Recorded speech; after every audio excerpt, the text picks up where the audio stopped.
सुनाई पाठ 11 अर्घा दरबार। नेपाल पुरातात्विक दृष्टिले सम्पन्न मुलुक हो। नेपालमा थुप्रै प्राचीन दरबार रहेका छन्, जसमध्ये अर्घा दरबार पनि एक हो। अर्घा दरबार अर्घाखाँची जिल्लाको सन्धिखर्क नगरपालिकामा पर्छ। यो दरबार 700 वर्ष अघि 24 राजाको शासनकालमा निर्माण गरिएको हो। यस दरबारमा 4वटा प्राचीन भवन रहेका छन्। यहाँबाट चारैतिरको प्राकृतिक दृश्य अवलोकन गर्न सकिन्छ।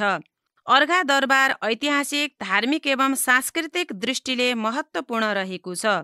यस दरबारमा महाकाली देवी भगवतीको मन्दिर पनि रहेको छ।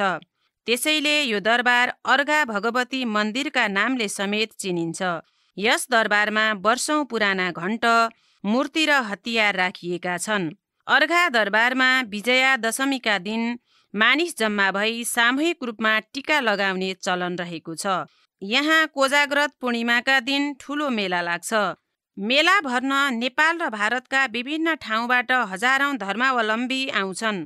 अर्घा भगवतीको पूजाआजा गर्दा मनोकांक्षा पूरा हुने जनविश्वास रहेको छ।